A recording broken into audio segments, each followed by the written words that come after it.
হরে কৃষ্ণ বাদ্যকর তার নির্মাণশালায় বসে সারাদিনের কর্মক্লান্তি দূর করতে নিবিষ্ট মনে বাদ্য বাজিয়ে চলেছেন।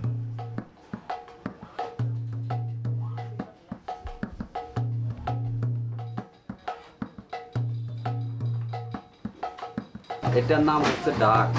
এটা পূজার মতো বাজবো খালি। আর এটা হচ্ছে মৃদঙ্গ, এটা হলে খালি হিন্দুদের কীর্তনের জন্য।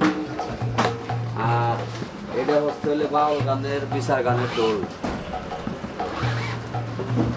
এটা কিন্তু মেরামত করা হয় নাই, মেরামত করা হয় বানানো হয় না। আর এটা হচ্ছে সাইড ড্রাম। এটা বিয়ার অনুষ্ঠানে যাব, যে কোনো অনুষ্ঠানে পাবে আসবো, মিছিল টিছিল খেলাধুলা।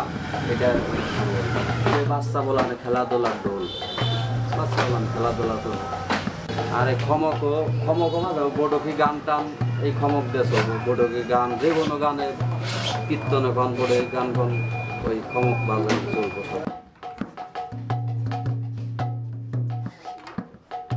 হরে কৃষ্ণ বাদ্যকরের এ নির্মাণশালা টাঙ্গাইলের নাগরপুর থানার সারংপুরের সন্নিকটে এমপি রোড নামক স্থানে অবস্থিত। এখানে বসেই তিনি পুরাতন বাদ্যযন্ত্র মেরামতের কাজ করেন, তৈরি করেন নতুন বাদ্যযন্ত্র।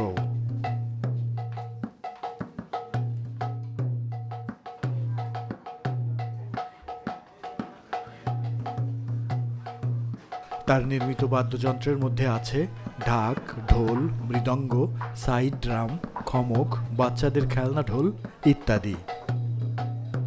তার নির্মাণ কাজে আম কাঠ, কড়ই কাঠ, মাটির কাঠামো, গরু, মহিষ, ছাগল, পাঁঠা প্রভৃতি প্রাণীর চামড়া ব্যবহার করে থাকেন।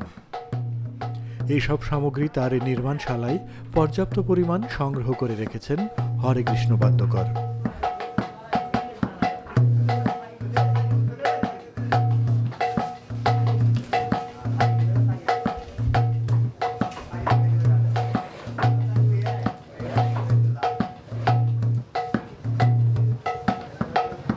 কাজের ফাঁকে তিনি আমাদের সাথে তার জীবনের গল্প তুলে ধরলেন।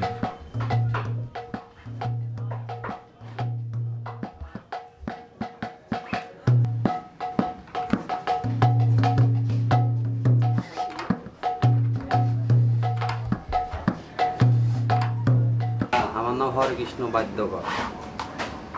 আমার কাজ হচ্ছে বাদ্যগত ব্যবসা। আমি এগুলো নতুন পুরাতন ঠিক করি এবং বানাই। আবার এগুলার কাজ না থাকে আমি বিয়ার অনুষ্ঠানে যাই, কী অনুষ্ঠানে যাই, পূজার অনুষ্ঠান, বিয়ার অনুষ্ঠান বাড়াই যাই মনে করেন যে এগুলা করি। আর যে সংখ্যা বিয়ার অনুষ্ঠান থাকবো তো এগুলো করুন না, বাদ। আবার বিয়ার অনুষ্ঠান শেষ দিয়ে আবার কাজ করুন। এগুলা পাইকারি মালও সেল করি, আবার আমরা কাস্টমার বানাই।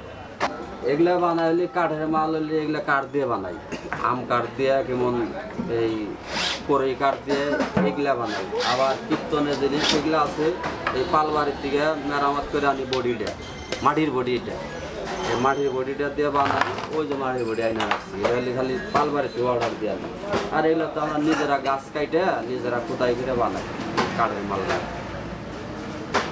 মিলে গাছ আছে কিনা নিয়ে আমরা নিজেরাই বানাই। আর এই জিনিসটা এটা আমরা বডিটা কিনে আনি বানাই। এটার সাথে চামড়া থাকে, যেমন গরুর চামড়া, খাসির চামড়া, এই মহিষের চামড়া দিয়ে এই ফিতা বানানো লাগে। আর গরুর চামড়াটা সাইড দিই। আর এগুলো হলে ছাগলের চামড়া, খাসির চামড়া, পাড়ার চামড়া, এগুলো বানানো। এগুলো পাড়ার চামড়া, খাসির চামড়া দিয়ে বানানো লাগে।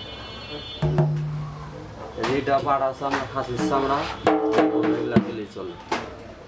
শুধু খালি এটা লাগলে গরুর চামড়া বেলটা।